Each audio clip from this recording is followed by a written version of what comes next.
കഴിഞ്ഞ കുറേ സെഷനുകളിലായിട്ട് ഒരു DSLR ക്യാമറ എങ്ങനെ കയ്യിലെടുക്കണം, എങ്ങനെ ഓട്ടോമാറ്റിക് മോഡിൽ ചിത്രങ്ങൾ എടുക്കണം, അത് എങ്ങനെയാണ് അതിൻ്റെ ഫ്രെയിമുകൾ നോക്കേണ്ടത്, വ്യൂ ഫൈൻഡർ എങ്ങനെയാണ് ഉപയോഗിക്കേണ്ടത് എന്നീ കാര്യങ്ങൾ നിങ്ങൾ ഓൾറെഡി മനസ്സിലാക്കി കഴിഞ്ഞു. അപ്പോൾ ഈ ലാസ്റ്റ് സെഷനിൽ നിങ്ങൾ ഓട്ടോമാറ്റിക് മോഡിൽ ഒരു ചിത്രം ക്ലിക്ക് ചെയ്തെടുത്തിട്ടുണ്ട്.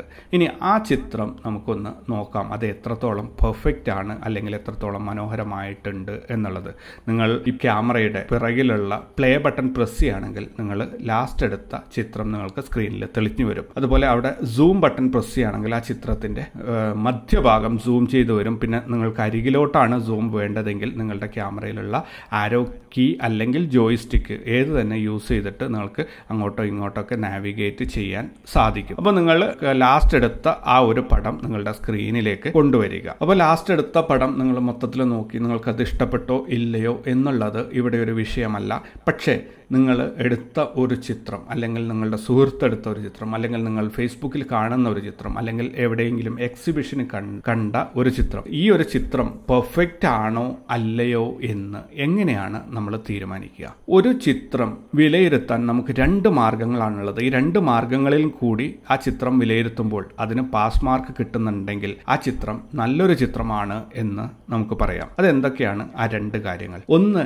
ഒരു ചിത്രത്തിന്റെ സാങ്കേതികമായ തികവ്, അതിൽ ടെക്നിക്കലി ഉള്ള എല്ലാ കാര്യങ്ങളും പെർഫെക്റ്റായി ചേർന്നിട്ടുണ്ടെങ്കിൽ ആ ചിത്രം സാങ്കേതികമായി പെർഫെക്റ്റ് ആണ് എന്ന് പറയാം. ഇനി രണ്ടാമത്തെ ഭാഗം കലാപരമായ ഒരു ഭാഗമാണ്. അതിനെ നമ്മൾ ക്രിയേറ്റീവ് ആസ്പെക്ട്സ് എന്നാണ് പറയുക. അത് വിലയിരുത്താൻ ഫോട്ടോഗ്രാഫിയിൽ കമ്പോസിഷൻ റൂൾസും മറ്റ് കലാപരമായ ഒരുപാട് കാര്യങ്ങൾ പഠിക്കേണ്ടതുണ്ട്. ഒരു ഫോട്ടോഗ്രാഫ് എന്ന് പറയുന്നത് ഒരു കലാകാരൻ്റെ കലാസൃഷ്ടിയാണ്. ഒരു നിയമമോ അല്ലെങ്കിൽ അങ്ങനെ ഒരു പ്രത്യേകിച്ച് കണ്ടീഷൻസോ ഇല്ലാത്ത ഒരു പ്രവർത്തനമാണ് ഈ ഫോട്ടോഗ്രാഫി എന്നുള്ളത്.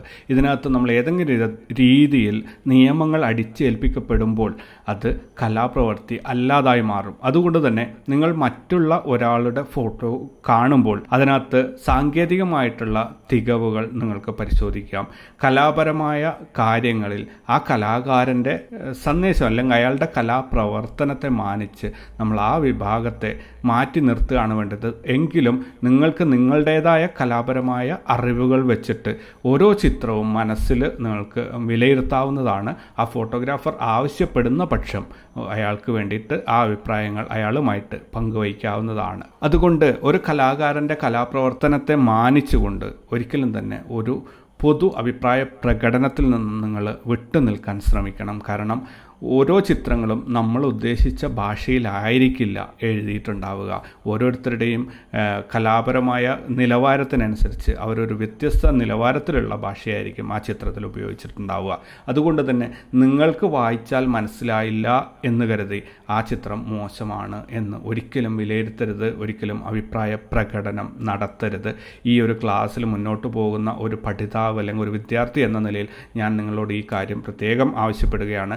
മറ്റുള്ളവരുടെ ചിത്രങ്ങൾ വിലയിരുത്തുന്നതിന് മുൻപ് നിങ്ങളിലേക്ക് തന്നെ തിരിഞ്ഞു നോക്കുക. നിങ്ങളുടെ നിലവാരം എവിടെ വരെ ഉണ്ട് എന്നുള്ള കാര്യത്തിൽ. അതിനുശേഷം നിങ്ങൾ മറ്റുള്ളവരുടെ ചിത്രങ്ങൾ വിലയിരുത്തുക. ഒരിക്കലും ഒരു പൊതുവേദിയിൽ അഭിപ്രായ പ്രകടനങ്ങൾ നടത്താതിരിക്കുക. ചില ചിത്രങ്ങൾ നിങ്ങൾക്ക് വായിച്ച് മനസ്സിലായിട്ടില്ലെങ്കിൽ നിങ്ങൾ ആ ഫോട്ടോഗ്രാഫറിനോട് വളരെ നല്ല രീതിയിൽ അദ്ദേഹത്തോട് അഭിപ്രായം ചോദിക്കുക. അതെന്തുകൊണ്ട് അങ്ങനെ സംഭവിച്ചു, എന്താണ് നിങ്ങൾ ഈ ഫോട്ടോഗ്രാഫിൽ ഇങ്ങനെ ചെയ്തിരിക്കുന്നത്, എന്നിട്ട് അതിൽ നിന്നും കൂടുതൽ കാര്യങ്ങൾ പഠിക്കുക. നിങ്ങളുടെ ഫോട്ടോഗ്രാഫി യാത്രയിൽ ആ അറിവുകൾ പരമാവധി ഉപയോഗപ്പെടുത്തുക.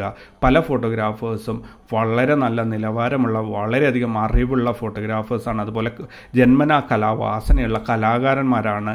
അവരുടെ ചിത്രങ്ങൾ ഒരു പക്ഷേ നിങ്ങൾക്ക് ഇഷ്ടപ്പെട്ടില്ല എന്ന് വന്നേക്കാം. പക്ഷേ നിങ്ങൾ ഒരിക്കലും ഒരു പൊതുവേദിയിൽ അവരെ അപമാനിക്കുന്ന രീതിയിൽ നിങ്ങൾ അഭിപ്രായ പ്രകടനം നടത്തരുത്. ഒരു പക്ഷേ അയാൾക്കത് അപമാനമായേക്കാം, അല്ലെങ്കിൽ അത് തിരിഞ്ഞു വന്ന് നിങ്ങൾക്ക് വലിയ ഒരു അപമാനം ഉണ്ടാക്കുന്ന രീതിയിലേക്ക് ആ അഭിപ്രായ പ്രകടനം തിരിച്ചു വന്നേക്കാം. അപ്പോൾ ഇവിടെ അടുത്ത സെഷനിൽ നമ്മൾ കൈകാര്യം ചെയ്യാൻ പോകുന്നത് നമ്മളെടുത്ത ഒരു പടം അത് സ്വയം എങ്ങനെ വിലയിരുത്താം, സാങ്കേതികമായി അത് പെർഫെക്റ്റ് ആണോ അല്ലയോ എന്ന് എങ്ങനെ വിലയിരുത്താം, അതിനുള്ള കാര്യങ്ങളാണ് ഇനി അങ്ങോട്ടുള്ള സെഷനുകളിൽ നമ്മൾ പഠിക്കാൻ പോകുന്നത്. അതുകൊണ്ട് എല്ലാവരും പ്രിപ്പയർഡായിട്ടിരിക്കുക. നിങ്ങളെടുത്ത ഒരു ഫോട്ടോ നിങ്ങളുടെ ക്യാമറയുടെ സ്ക്രീനിൽ ഇപ്പോൾ പ്രത്യക്ഷപ്പെട്ടിരിക്കുന്നുണ്ട്. അതൊരു പെർഫെക്റ്റ് ചിത്രമാണോ അല്ലയോ എന്ന് എങ്ങനെ വിലയിരുത്താം, അതാണ് അടുത്ത സെഷനിൽ നമ്മൾ നമ്മൾ പഠിക്കാൻ പോകുന്നത്.